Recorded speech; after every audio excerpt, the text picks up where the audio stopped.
अस्सलाम वालेकुम, आप देख रहे हैं मुबशर लुकमान यूट्यूब चैनल। अगर आप इस चैनल से बराह रास्त मुस्तफीद होना चाहते हैं, आप चाहते हैं हमारी ब्रेकिंग न्यूज़ खबरें और प्रोग्राम्स आप तक पहुंचते रहें, तो ये बेल आइकॉन को प्रेस करें और सब्सक्राइब का बटन दबा लें ताकि अनइंटरप्टेड आपको जितनी भी लेटेस्ट न्यूज़ होंगी, अपडेट्स होंगी, वो मिलती रहेंगी। आपको एक मैं नई खबर दूँ, आपको एक खबर ऐसी दूँ कि शायद आप भी हैरान हो जाए, और वो ये कि गैरों के हाथों तो मरते सुना था, लेकिन अपनों के हाथों मार पड़ जाना ये पहली बारी कल देखा।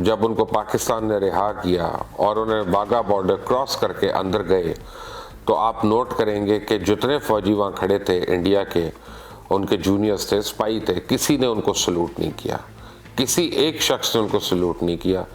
और उसके बाद बाकायदा दो लोगों ने उनको पुश किया या उनको कमर पे हाथ रख के जैसे पकड़ के लेके जा रहे हो, उस तरह उनको गाड़ी में बिठाया, और गाड़ी में बिठाते ही मेरी सोर्स ने मुझे बताया कि उनको पेपर्स दिए गए और उनसे साइन करवाया गया और उनको बड़ी अनसेरेमोनियसली इंडियन एयरफोर्स से रिटायर कर दिया गया। और अभी नंदन जो हैं उनको ये कहा गया कि जी मेडिकल ग्राउंड्स के ऊपर, क्योंकि आपने इजेक्ट किया था तो स्पाइनल कॉर्ड इंजरी हो गई है आपको, इसलिए आपको रिटायरमेंट दी जा रही है। उनको 3 करोड़ रुपया इंडियन वो उनको तोहफे के तौर पे दिया गया और उसके बाद रिटायरमेंट दे दी गई।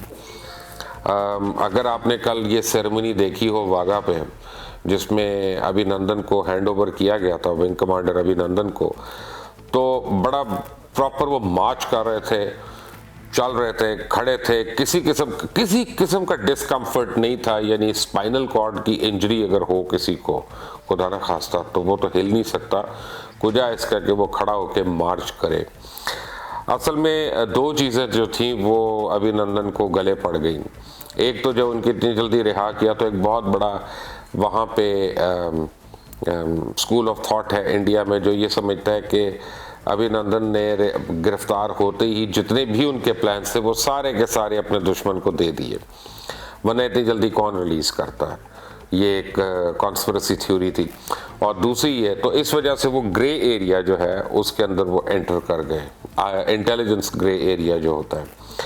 और दूसरी वजह कि जिस तरह से उन्होंने इंडियन मीडिया को आड़े हाथों लिया, उसके बाद इंडियन एयरफोर्स जो है वो मीडिया को कर्रैत जो है रिबटल के तौर पे वो फेस नहीं करना चाह रही थी, वो क्वेश्चंस नहीं फेस करना चाह रही थी कि 2 दिन पहले जो उन्होंने कहा था कि स्ट्राइक में हमने 300 लोगों को मार दिया, हमने जो है वहाँ पे जैश का कमांड एंड कंट्रोल सेंटर तबाह कर दिया, हमने लेजर्स यूज़ की और उस पर पता नहीं कितने जनाजे उठ गए। तो सारे क्लेम्स के लिए इंडियन एयरफोर्स जो थी वो रेडी नहीं थी मीडिया को टेक ऑन करने के लिए, तो उन्होंने बड़ी अनसेरेमोनियसली अभी नंदन को रिटायर कर दिया। और एक कर्टसी होती है, एक बड़ा हाई पॉइंट होता है। कोई अगर आप में से किसी का ताल्लुक फोर्सेस से हो, आर्म फोर्सेस से, तो आपको पता होगा कि मैं क्या कह रहा हूँ, कि आपको आपकी यूनिट में आप जाते हैं, आप अपने स्क्वाड्रन में जाते हैं, आप अपने जो भी नेवल आपकी फॉर्मेशंस हैं उसमें आप जाते हैं, तो आपको बड़ा ऑनरेबली आपको रिटायर किया जाता है, आपको शील्ड्स दी जाती हैं, आपको डिनर्स दिए जाते हैं, लोग आपकी तारीफ में बातें करते हैं, आके बताते हैं कि आप कितने अच्छे ऑफिसर थे। लेकिन सैडली विंग कमांडर अभी नंदन को इनमें से कोई चीज़ नसीब नहीं हुई। हो सकता है कुछ लोगों को अभी मेरी बात पे एतबार ना हो, ख़ासतौर इंडियन मीडिया के कुछ लोगों को।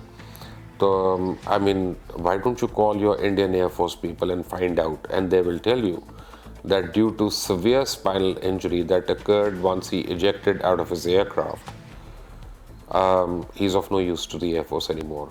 So much so for a hero's welcome at home. Allah Hafiz.